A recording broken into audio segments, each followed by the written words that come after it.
Good morning and welcome to Rise and Shine Sundays. I'm your host, Jamie Rich, and I am delighted that you can be with us for a discussion. One of the things that we do every Sunday mornings is gather a group of people, yourself included, if you're watching this on the Breakthrough Show Network or wherever you may be watching this program, to be part of a conversation around a particular topic. None of us are experts. The whole purpose of this conversation is to focus on the collective wisdom that emerges around a particular topic. This morning, our conversation happens to be on your screen. It's a topic called, are your survival strategies still serving you? And I know that there's a lot of those words in there that are like, well, okay, survival strategies, serving, still serving you. There's a lot to contemplate this morning about this particular topic.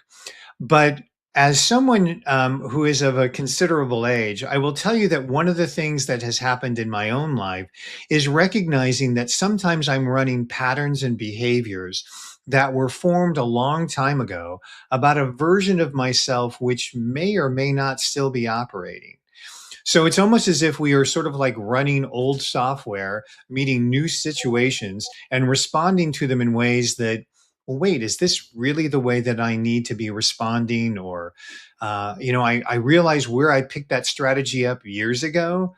But what we're inviting you to look at this morning is an opportunity to just really have an open conversation of looking at some of the ways that you've established beliefs about yourself and patterns that were there for a very good reason at one time, but maybe need to be re examined. And so joining me in the room to re examine is an assemblage of folks from around the world, literally this morning. So I will say, good morning. Good morning to everyone. Good Good morning. morning. Good morning, bonjour au grand Buenos monde. dias. Please, anyone, respond in a language of your choice. Bonjour, bonjour, sac passé. So, normally in this time in Rise and Shine Sundays, we turn to one of our regular attendees, Sang, to kind of focus in on what is the definition of things. But because as we were talking a little bit before we got started this morning, Jaloki, do you mind if I kind of use you as the definition setter this morning, which is when you see those words, survival strategies and serving, what comes to mind for you? Thank you, Jamie. A lot of things come to mind. The first thing is okay. I'll think aloud, and I'll invite you in my thinking process. So I see a survival. Okay, I'm alive, so I guess I've survived. Strategy. Oh, okay. What is this? We'll may have to come back to that.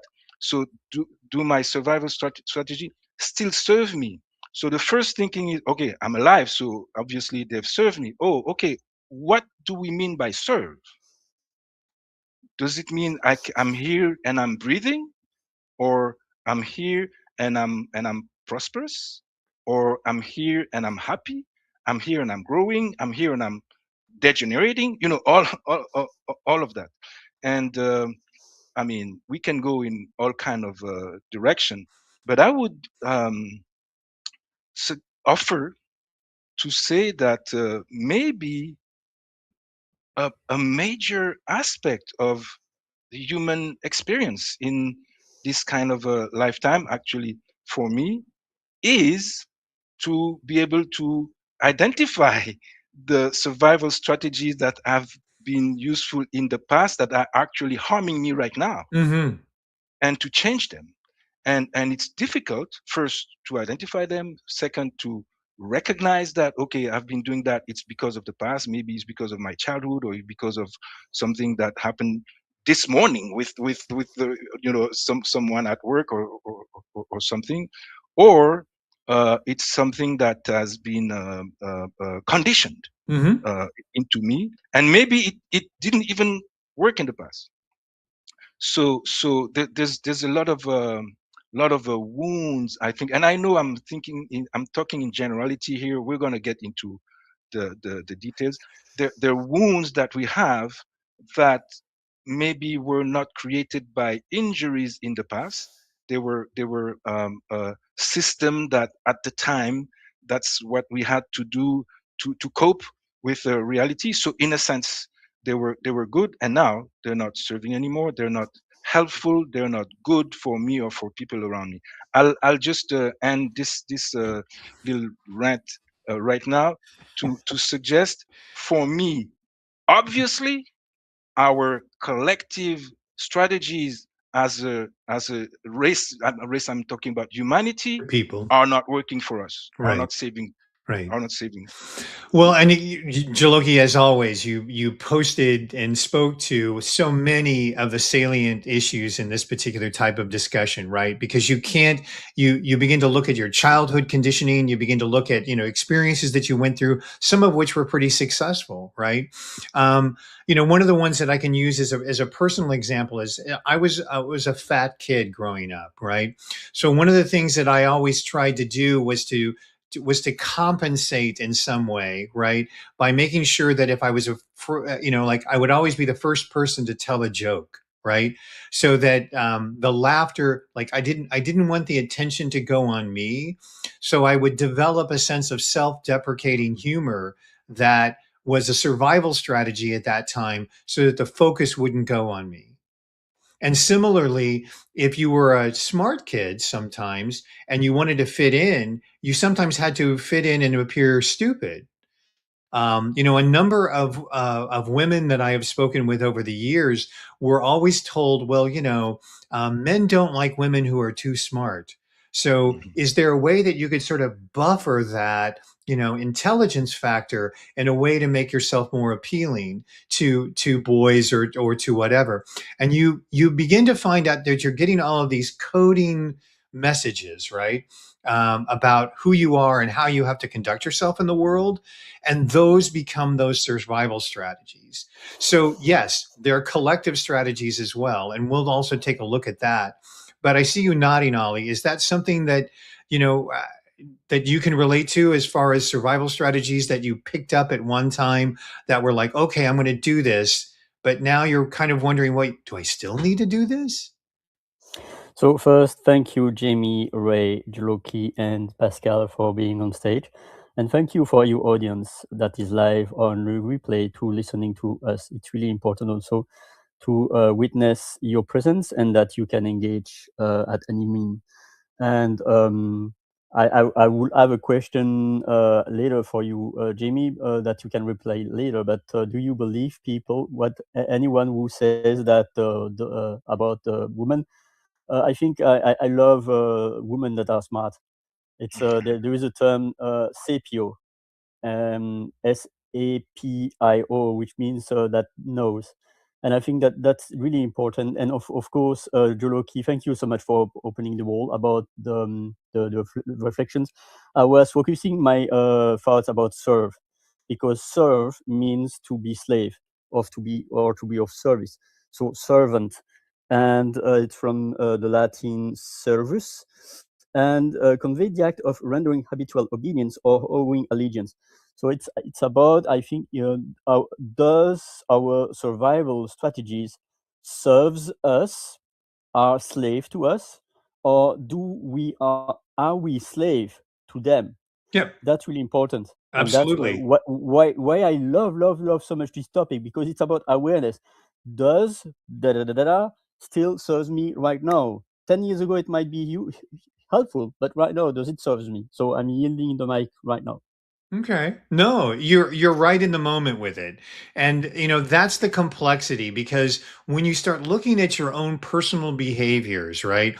There are so many things that you have to look at, because, look, you can develop a successful strategy that was at one time, surviving something that still serves you today, the idea, but there may be ways in which you're behaving, going back to something that Jaloki said, where you're running a version of yourself which is no longer, not only not you, but it's incumbent upon other people to remind you, you don't have to do that anymore, right? I mean, Ray, I see you nodding on that one as well.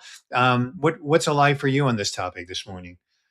Well, I think everyone so far has shared some really interesting insights into, well, what is a strategy? What is um, survival, as well as whether it's still serving in service of something, us or the situation.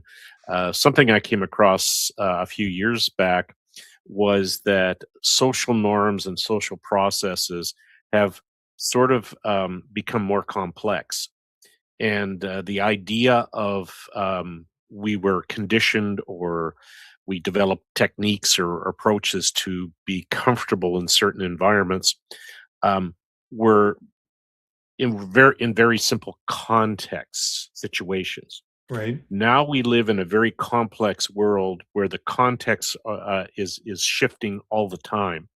So does a particular technique still serve you or someone or the situation?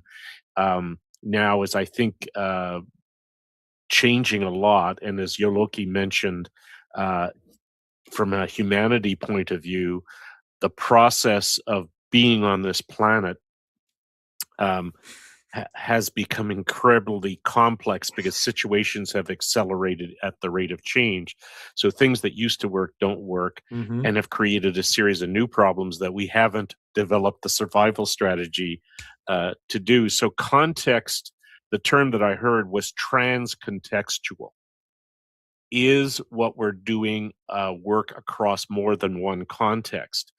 And the some of these old strategies don't transfer or translate Can, into transcontextual. can I dumb that down for a minute? Because I'm Sure I'm can. down here. So what you're saying is that it's like engaging with people in the comment section on the internet, right? In general discourse, if you heard somebody that you disagreed with, you might be able to have a realistic conversation with them that is a back and forth sort of thing. But a bad survival strategy, I don't think anything has ever been accomplished to change anyone's frame of mind by posting comments in a comment section in an online forum, right? And so, but yet somehow we feel compelled to do that. Now, I don't know if that's a survival strategy, but what I think you're trying to tell us is that, because our ways of communicating are so vastly different these days, right now we're daring to do something that is very different. We're actually talking with each other from global points, and we're daring to listen to each other and sort of let that conversation evolve. This is not a muscle that everyone uses these days, right? Because I'm going to go from my position to my position. It was a lot harder in the old days when you were going to write a letter to the newspaper to express your opinion, right? You had to wait days for it to get posted. You then had to realize, well, wait, people are going to publicly read this, and that's going to take a little while for people to react to. But now it's instantaneous. I can go up under the comment section of the internet and blow things up if I want to, right? And so if you're looking for comprehension and understanding, right? Um, your survival strategies are probably going to be really tested, right? In situations which are incendiary by nature, if that makes any sense. On the other hand, and I promise I will keep, because I don't want to keep this conversation so lofty that we can't deal with it on a tangible level. What concerns me is that we pick up these strategies. Like, one of the things that I don't do really well is I don't respond to texts, because I grew up in a world where I would actually pick up the telephone, and if I needed to have a conversation with somebody, I would. I know a lot of people, a lot of younger people, who are threatened by the fact that when someone calls, they have to instantaneously respond, right? But we're aware of all of those societal and tribal conflicts. What I'm just inviting us to consider is way down here, right? On this whole idea of being able to look at it where I can change some things, right? So what I wanted to be able to do with what Jaloki said is, what happens, Jaloki, when you observe me doing something? I know you work with a lot of clients, right? And you see me running patterns and behaviors about myself, and you can say, well, do you ever stop anybody and say, Jamie, I think is that really true for you now, or is that just something that you've been doing for a long time? Have you had an experience with that with a client or someone you've worked with? With clients, with friends, with family, and with myself.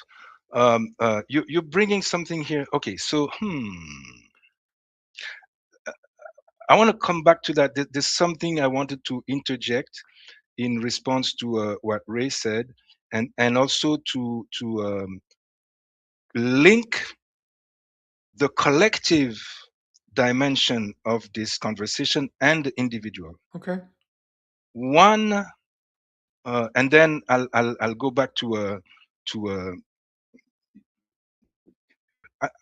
I think I want to talk about identity. Okay. And the sense of identity, and the That's fact great. that our identities change over time, but we don't always recognize or accept that. And with different identity, well, I have to have different strategies. I am different, and the world is different. So bear with me. Going back, thousands of years, when we were living more or less in tribal ways, small communities, scattered around the globe. And Sang is here. Sang got power. Okay, I'll let her. No, continue on, because yeah. and Pascal, I also want you to know that I didn't go right ahead, because I want to hear your response before Jaloki gets deep down the path. Go ahead, Pascal. Just come in my mind. It's that strategy for me. It's there are two kinds of strategy. There are conscious strategy and unconscious strategy, and it's for me it's not exactly the same. And someone said, "Oh, bad strategy or good strategy." I prefer the term of adapted or not adapted, because sometimes the strategy is adapted, and sometimes it's no more adapted because the life change, you change. And for example, I was for a long time something very serious, very responsible, very chant. I don't know how you say in English, chant, but not funny person. Because I have to grow up my children, I have to earn money, I have to make a lot.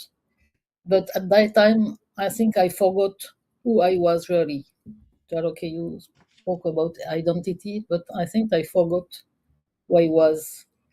And now my strategy is quite different, to be more who I am really.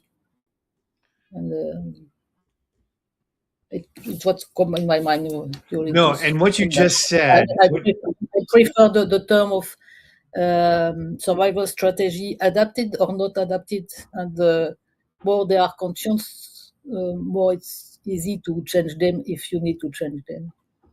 No, and one of the things I love about Sunday mornings, and welcome, Sang, by the way, we're delighted that you're here, is oftentimes there's a phrase that really springs up that takes, so I forgot who I was, is probably it was one of those things that when you've been through an experience and you've had this sort of understanding of what you went through, and it's both the positive, if you will, and the negative of that, right? All of a sudden I found myself reacting and responding in a new way that was really fully functional, and I forgot who I was. You know what I mean? Wait, I'm not supposed to be the one. It was at that time it was useful to face the life, because the life was I don't know what you say, was not comfortable. So it helps me to face the life. But now I think I can change my strategy to face the life. And yeah, and then Jaloki said one thing, and I want to get Sang to chime in here in a second. But you were talking about identity, Jaloki. You were beginning, and you said identity's changing over time. And one of the things that I think a lot of people are very unconscious of, to build on something Pascal said, because it's the conscious things and unconscious things. I'm not so sure everybody that we come into contact with on a daily basis believes that their identity changes over time.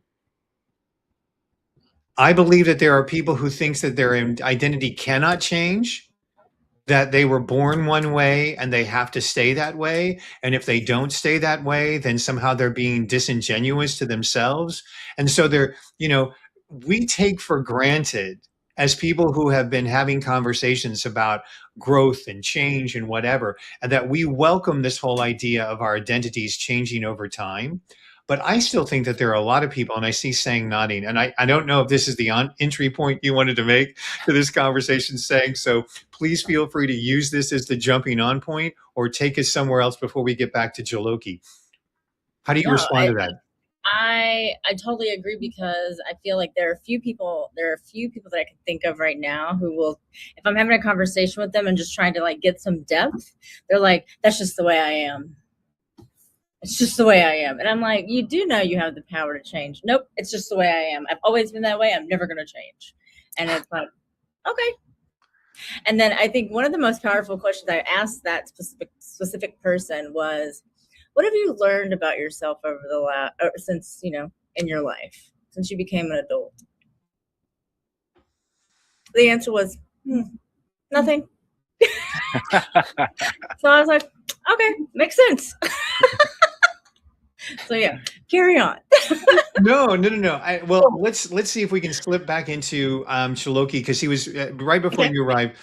He was going to share with us some wonderful Jaloki wisdom. So let's go back to that whole idea of Jaloki, what you're talking about, identities changing over time, and incorporate some of the things that you've been hearing. Can you continue?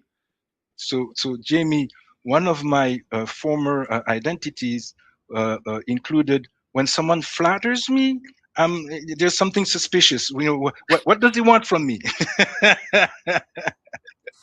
Anyway, so yeah, okay, maybe I'm gonna go a little bit in all kind of a scattered direction, but I think there's a connection, there's a link between everything that is being said so far. When we lived in small little clans or tribes, you know, so it's just a few families, and I'm talking thousands of years ago, and most of the time, whether we're nomadic or stationary, we don't often meet other humans.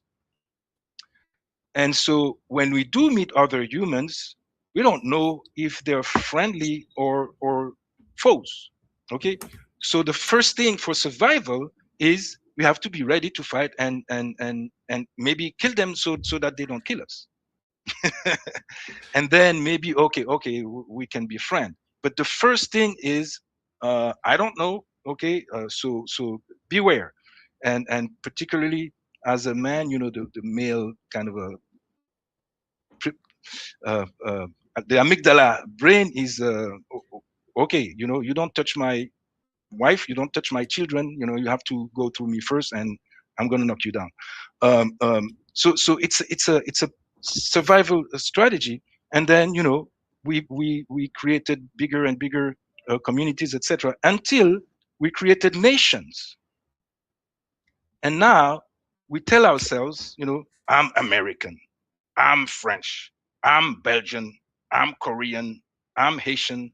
And so if I'm American, I have to defend America against, I don't know, North Korea, okay? And so we go to war. And that does not work anymore. It's gonna kill us. Everyone is gonna, you know, die in this. I think we need to, and I'm gonna go back to the individual aspect of this. We need to start thinking beyond borders, beyond national identities. You know, start thinking like, okay, we're humans. We're very different. We have different cultures, different languages, which different. We don't experience the world the same way, but we're together, which is different from what it was before. We need new survival strategies that don't involve killing machines. Okay, why do I say it's connected with? And I'll be brief. No? Connected with with the individual aspect of that is fear, because survival is, and it's normal. You know, the survival instinct. Personally, I can talk about myself. I'm not afraid of dying. I'm always looking forward to be beyond this limitation of this. I've experienced what it is. That's another conversation, but I kind of know what it feels when you're not in your body, and it's really great. It's really good. So I'm not afraid of dying, but my body, all my self is against the process of dying. Whatever is trying to kill me, I'm I'm gonna react, and maybe violently. So there's a fear that is in, imprinted in me, that is useful. It serves me because it keeps me alive. But when that fear creates things that actually ultimately go against my survival, I need to check that and I need to change that. And you have just entered the realm of conscious awareness by doing that. It's that Woohoo! recognition of conditioned behavior. And then all of a sudden, there's that wonderful 5-letter word. Did I get it right? Choice, right? The ability to choose is that 6. Sorry. Thank you, Sang, for counting. I knew that I'd have to get that wrong. But, that's why you have really good friends who back you up and keep you human in these moments. So, yeah, Ollie, you had something that you wanted to say, chiming in. In Yeah. French, it's 5 words. It's choix. That's it. That's what I was going to say. It's choix in French. So it depends on the language. I love so much, and I will be short and sweet. But I'm really happy about Pascal shares and Sang and Joloki, because it's about, we are billions of cells. We are inhabiting a vehicle, a body, billions of cells, and we are 8.3 billion of people. And of course, the survival mechanism in Thailand is not the surviving mechanism in US or in Belgium. I never had to encounter a gun. So my approach in Belgium might not be the approach in US. But I will say it's about the amygdala. I'm going to make some bridges. And what I love about Pascal Cher was about the survival strategies that we are aware, or that we are unconsciously producing. Like, for instance, for like an instant, I can choose to breathe. That's an intentional decision. But of course, I don't have to be aware about the millions of times where I'm breathing, because it's unconscious. But what I love, and I'm going to bring 2 use cases, because I love to explore. And of course, I can talk a lot. But the first use case is Zinedine Zidane in the World Cup, when he decided to headbutt someone. And the second use case is Will Smith, the most famous slap, when Will Smith was. And both are having a common ground, is about emotional. Like they were threatened, whatever it's about, talking about the sister of Zinedine Zidane or the wife of Will Smith, and they were acting without reflection. And so that was a survival strategy, even if it was a bit stupid. But this is the only way that they found to express themselves. So that's my share. Thank you. Yeah, and Ollie, you continue to elicit all of those ways in which something about a discussion of survival strategy exists. It exists on all these levels. It exists on the personal level, right? The mutative, creative way in which I live my life. It exists, as Joloki was talking about, on the tribal level, right? It also, this also, you get role clarity here. What's a woman supposed to do? What's a man supposed to do? And then you can take it to the macro, the collective, and go. I was with a friend of mine who is Asian. Who was making this comment. Well, that person's Japanese, so they're really not necessarily very welcoming of other people's cultures, right? And so and this man was Korean, right? And so you get all of that. Well, like, wait a second, is that some kind of survival strategy that the Koreans and the Japanese had to sort of enact, that got passed down to you, that it becomes a judgment about, how Japanese and Korean people can be? Because when we look at unpacking, again, it's tough enough sometimes to deal with our own behaviors, right? And then we have to be able to kind of factor in what were those cultural things that we had. And, it's almost as if it requires us to kind of, look at not only our thoughts, but the different aspects of self that we are.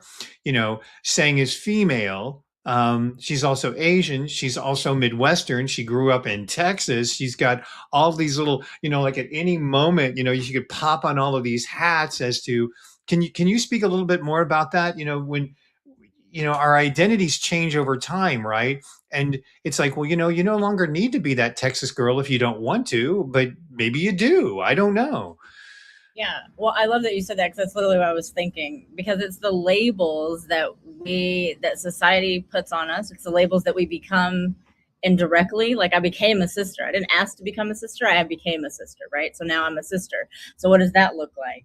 And I think as I got older for myself, I just let society put whatever label they wanted. I got to choose whatever label I wanted, right? And I think when I share, one, it's most of the times it's very clear that I'm Asian. Sometimes it's not. And then giving people a little bit of background, they go, oh, well, that's weird, right? Because then it's like, well, that's a whole different being. And because then I go, oh, not only was I Asian in Texas, in a small town in East Texas, I played basketball, right? Then I became a single mom to have, Black children, right?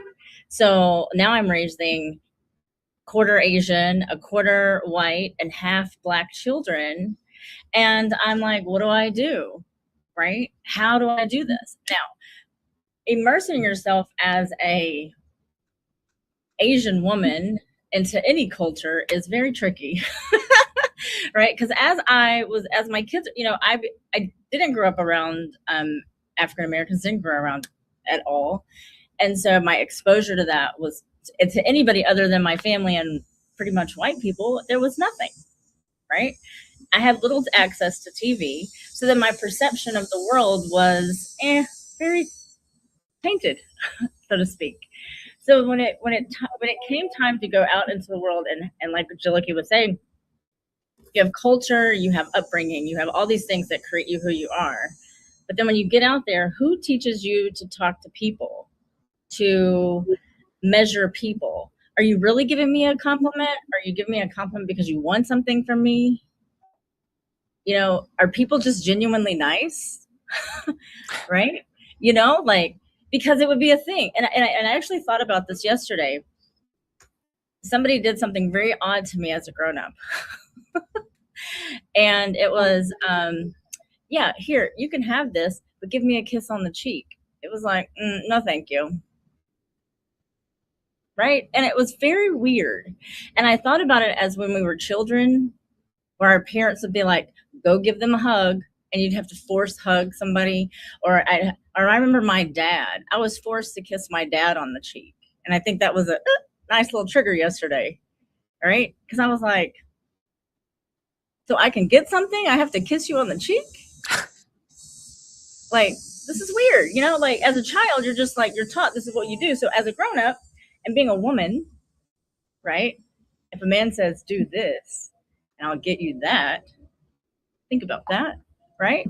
Because that's how women are taught. That's how, I don't know about men, but I know was that. And so when you think about the things that we're taught as children, and the things that carry on into our own lives as adults, when we're thinking, are they being nice to me? Like, there were people that were nice to me because they had to be nice to me, even though I was the oddball Asian kid with scars on her face, growing up in a little small town in Texas, right? The visible of what they could see was much more easier to judge and to put down, and to be able to survive in a world of humans who you don't know if they're being kind, or if they truly want to help you, or if there's ulterior motives, is very challenging. I know it was for me. Yeah, one of the things you so again, all of you are illuminating all of these different aspects to what I thought was going to be a very simple conversation about survival strategies. Because it what I hear you saying is that same sort of observation part of it, right, which is beginning to even question it, beginning to even question that, wait, is this right? And one, I love questions that can kind of unlock some things.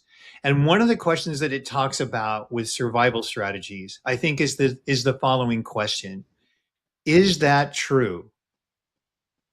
Is it true that I need to kiss my grandma or do whatever? I mean, or was that just something that somebody handed me to? It's being able to ask yourself, is that true? Is that relevant?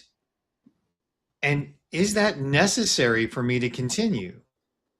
And again, where are we at when we do that? We're back here at the Rise and Shine's most popular place to be, which is in the pause, right? We have to kind of pause and do that reflection. So, Ray, I haven't heard you reflect anything in a while, so I'm going to pause. Well, I was processing what Sang was sharing and what Yoloki and the others is. It's all about sense making. What does it mean if I'm asked to do X? Is there an ulterior motive? So what is the meaning of the request, the question, the action? And it's not always the same. And Sang said it so well, is as a child, you were asked to do a kiss on the cheek. As an adult, when you're asked to do the same thing, what's the meaning of it? Or why do I even need to consider it? So sense making, I think, attached to survival strategy. And what is a strategy? A strategy is an approach to function or be safe within a certain environment. Is what's something that will get you through it. So sense making, I think, is something you're not taught. You have to learn and make your own meaning from it. And Ollie's got something he wants to share. Yeah, pop in, Ollie. Yeah, thank you. I'm really enriched by these kind of sessions and shares. So thank you again, Jamie, and everyone for sharing that. Yeah, in social convention, like there was an experiment, and I'm going to be short with that, but actors were playing to stand up when there was a bell ringing. And then actors were out because it was like a psychiatrist queue waiting room. And then all the actors that were doing that were out. But the people that were behind were not knowing about that. And each time a bell was ringing, they were standing up, and then because they were reproducing what the others was doing. So social convention, by instance, historically what is the meaning of shaking hands? Is because in the Middle Age also there was potentially a dagger hidden in the trouser, and then shaking hands will ensure that there is no dagger hidden. So all these kind of things that we do right now had a meaning in the history. They don't mean anything from me now. And I know that people are connecting truly by shaking hands, but I don't like shaking hands. So just a Prince salute is enough for me to say hello. But it's really interesting to dive into the culture also, because this doesn't mean always yes in certain parts of the world. So there are some things to explore. Thank you so much, and I'm yielding the mic to Sang. Before I pop back to you, Sang, I just want to check in. The survival strategies were something that you did in order to feel another word that we haven't talked about, which was safe, or sometimes okay, or sometimes accepted, right? And I think that those are those survival strategies. I want to step away from survival strategies, where, like my dog sometimes eats really quickly because, dogs will eat in that animal brain because they're afraid that some other animal is going to come over and take their food. I'm aware that in the amygdala, because there are people who are far more brain savvy than I am, there are certain functions like Joloki, you were keying in on. I'm going to defend, I'm going to fight, right? But what I'm inviting us to kind of continue to sort of dance with a little bit is those things in which we perceived whether or not it was safe, right? Whether or not we were okay and whether or not we would be accepted. So does that fit in with some of the things you were going to bring up, Sang? Yes. And what I was going to share is sometimes I think becoming aware of when you're making survival decisions, when you're no longer in survival environment, right? And what I mean by that is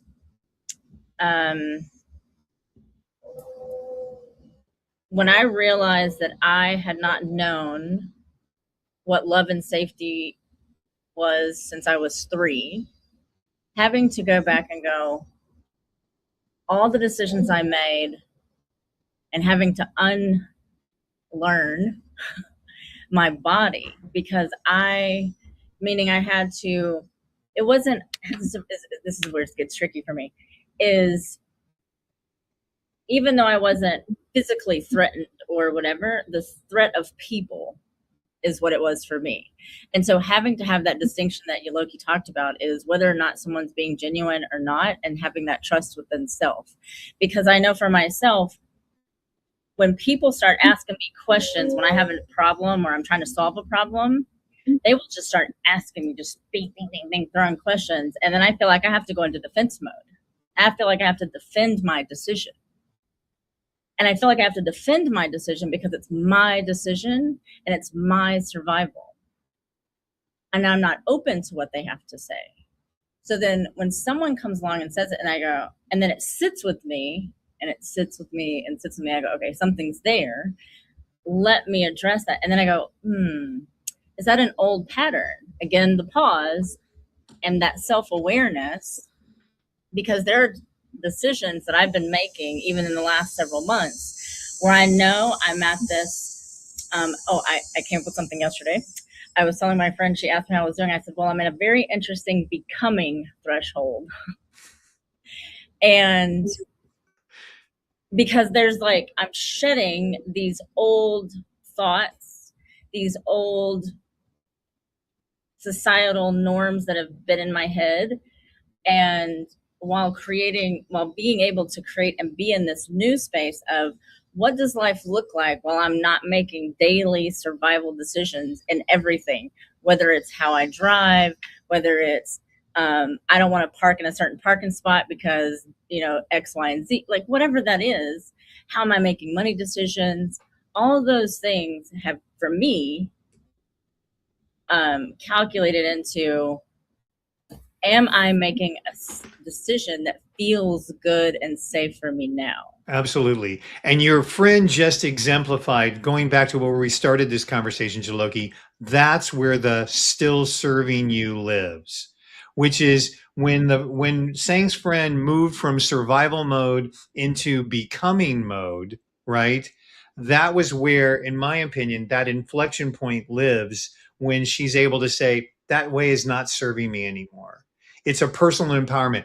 Look, there are survival strategies that are going to be, incumbent within you, whether those are the primal way in which your brain works or, but that beautiful point where I saw everybody smile when she was talking about your friend being in the becoming mode, right?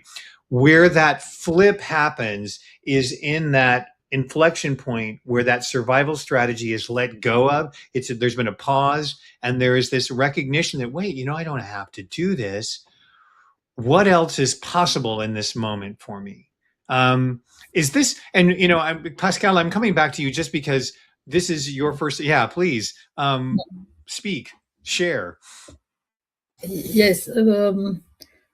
One thing that is coming in my mind is this strategy were useful when they were here, and not forget that they were useful, and to be kind with us when we want to change, and not say, "Oh, we were wrong, it was bad strategy."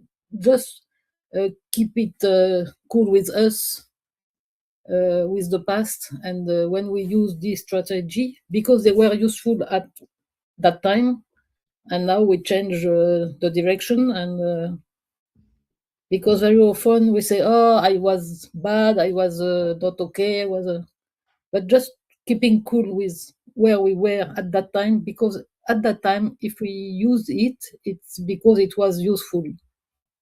It just was sorry for my English, but it was No. just what One of the things that this show stands for is the fact that meaning and communication can happen regardless, even that we may be all speaking English, as Ray will share with us on many times, we still don't know what we mean when we use the same English word, right? And so what we're doing together is when it's not clear, when it's not clear, you ask me and I ask Jaloki and it translates.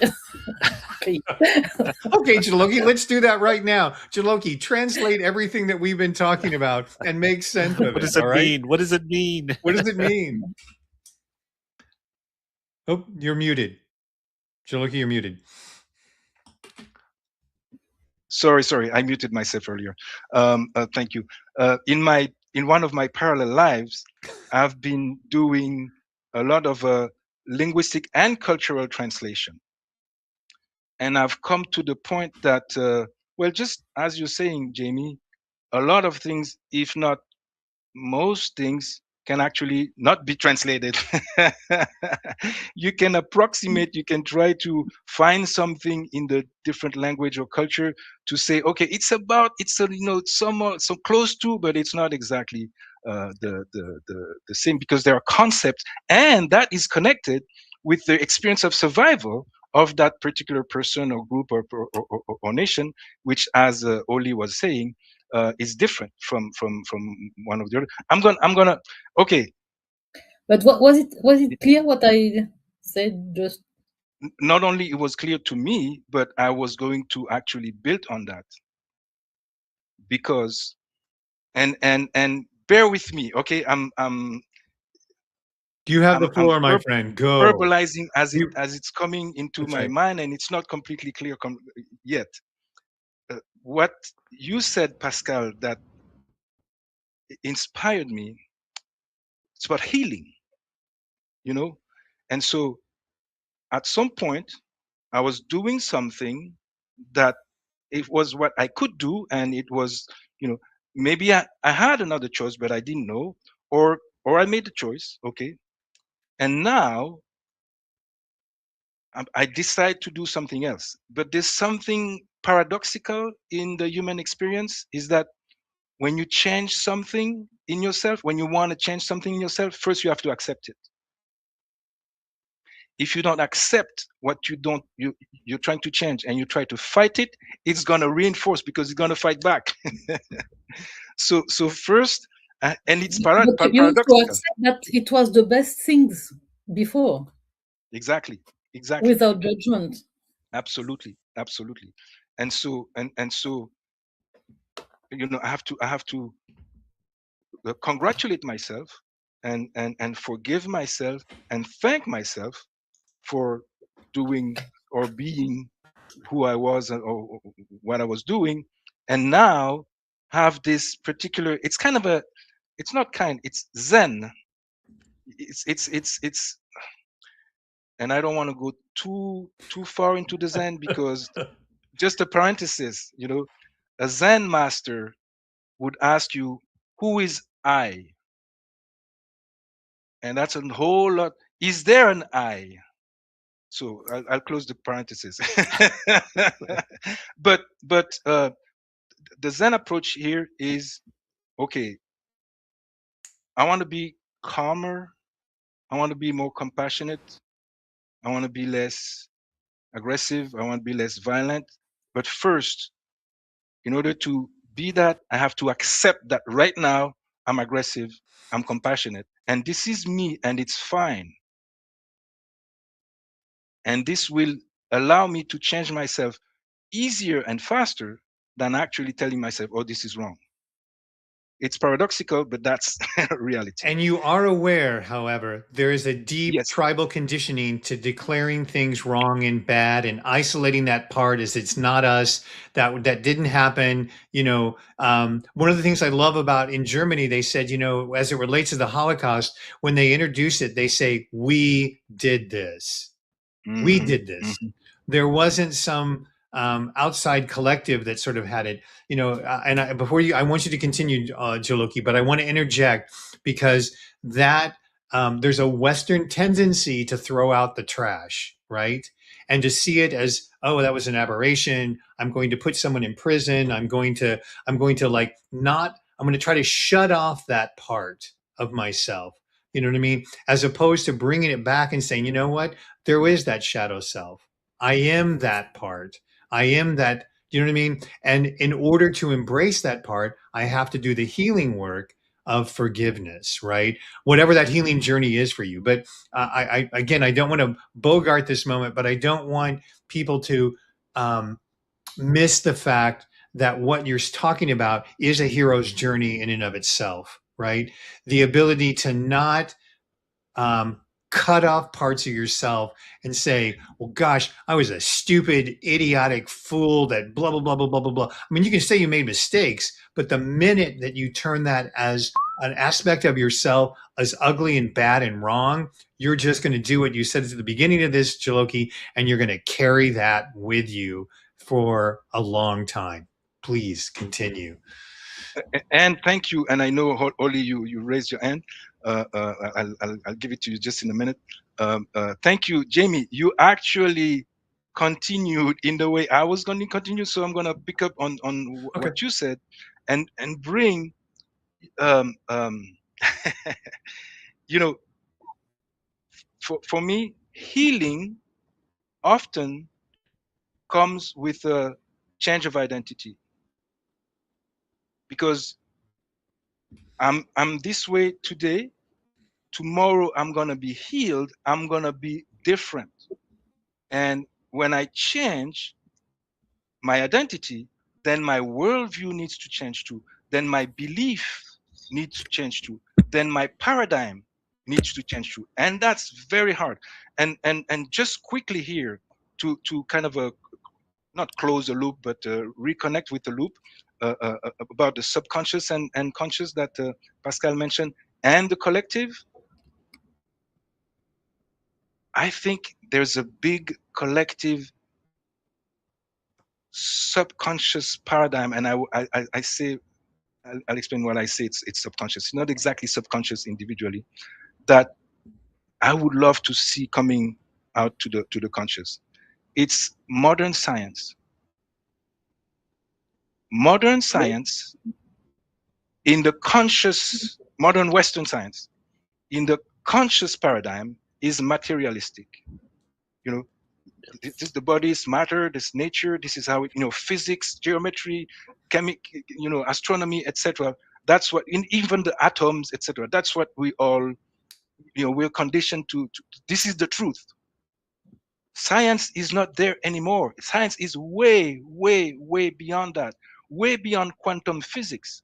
Science now is about energies, is about spirit, I mean, military right now are being funded billions of dollars to harness the capacity of the human that are meta material. So in a sense, this is unconscious. Okay, this is a new identity. For some reason, I don't exactly know why, it's kept almost secret, but we desperately need it to heal and to become aware of the new collective identity that we are. So right now I'm talking to scientists, at least scientists who are not under the control of the powers that be, that are harnessing billions of dollars. Don't be afraid of giving us, of talking and you know, rendering public this new advanced science, which for me connect with the old age shamanism. So I'm going to invite us all to kind of take a breath with all of that and to just be with that for a second. Because what you're talking about is the presence of all of that idea of strategies and way in which we choose to live our lives, right? Exists on this very, very simple, intimate, personal level. And it also expresses in this huge way on this macro level, right? And I want to make sure that we I don't want to increase anyone's overwhelm, right? But I also, because that is the, we talked about this a couple of weeks ago, which is, understanding the contribution of your personal energy, right? What is the energy you choose to be in the world, correct? And part of the potency of having these type of conversations is that you unwrap and you tap into all of these other threads, right? And I can see Ali responds to these threads in a really strong sort of way as well. And I'm so deeply appreciative of the depth in which these type of conversations can go, because one of the things that you just said is healing comes with a change of identity, right? That was one of the things that you were talking about, Jaloki. And I think when we're talking about examining your survival strategies on an individual level, you are going to change your identity. And in order to heal that in a way that is a moment of becoming, like Sang's friend was talking about, you're looking about the things that Pascal was inviting us, of recognizing that there are adaptive and non-adaptive things that have happened to you. Like some of these things that you did just out of response to it, but some of them were non-adaptive. They just happened and they got stuck. And we are aware, we can see their impact in the real world, but it really kind of all begins, and I can kind of see Sang kind of walking this little kind of wrap up journey with me, is it begins with recognizing there's a space between your survival mode and your becoming mode, right? And whether or not choice has 5 letters or 6, depending upon the language that you use, the choice then is that inflection point, right? Where can you speak more? I can see you nodding, so I know you're probably going to make this much more eloquent than I am, Sang. I'm going to do my best. I know Ray's going to help me out with this one though. So one of my friends, I called him one day last week and I was like, dude, nothing is making sense right now. Everything is confusing. Like, I feel like I'm so stuck. And he was like, yeah, because you are. Right. And I said, okay. And so that's when he said, there's that circle. If you look at, when you have a circle over here and you have a circle over here and they overlap in the middle, Ray knows what it's called. The Venn. There it is. See?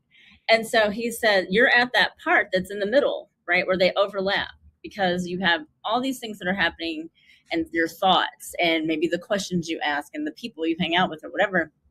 And then you have this direction that you want to go, and this is where you want to go, and you're stuck. And really what you're trying to do is make that into one, right? So it's like thinking about the comfort zone. I remember this from a training from Stephen Covey training a long time ago. In order to expand that comfort zone, we step out and we step back in. And we step out and we step back in. And the more we step out, the more your comfort zone gets bigger, right? There's a nice bumblebee flying around me. So if I get stung, you know what happened. So I'm at that spot, right? And understanding that you're at that spot and you're going to have those days. I think that's the other part, is people don't prepare you for what happens when you're going through those things, because society says, fix it now, right? You have to have an answer. And people hate it when I'm like, yeah, I don't know yet. I was like, what do you mean you don't know? I don't know yet, right? And I have only probably in the last couple of years been more vocal about me being firm in my own decision making. Like, this is my choice. I understand. I'm open to hear. And I think that's how you help decide how you're going to expand that comfort zone. It's very challenging, but definitely, again, back to the pause, reflect, and honest questions to yourself. Because something I heard this morning is there are very few doors that you can walk through that you can walk back out of, right? So you want to make sure that you can always walk in a door and always walk out, but there's very few that you can't come back out of. But you just gotta know what that looks like for you.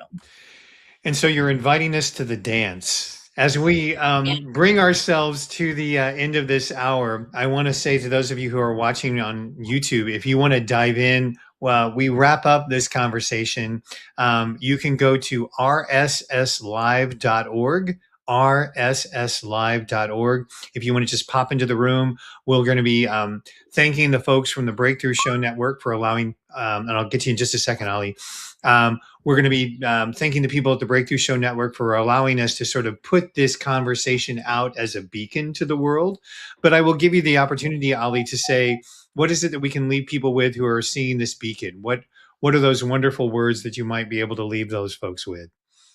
Well, thank you first, Jamie and Ray, for creating this space. I love this space because it's a space that is not in my space, it's not in your space, but it's a space where we can go through to envision the bright future. And I'm going to say two more words. There is a word from Maya Angelou, I'm a human being. Nothing human can be alien to me. That's a powerful video to explore. But also that the river might be the same across the days and the years, but each day the weather is different. So what I like to make me aware and make us aware, in fact, is to realize that identity is always evolving. We are facing birth and deaths of our inner selves each and every moment. And it's to realize that it's not saying, oh, I am stupid, or oh, I am amazing. But in that particular moment, I have incredible thoughts, or at that particular moment, I have blame that I'm blaming myself. So it's really to detach the identity from the fact of an event, because if we attach few seconds of an emotion or a thought to a whole life, that's really, I think it's in ignorance. But that's my share. Thank you. No, it's a beautiful way to sort of end our time in our broadcast today.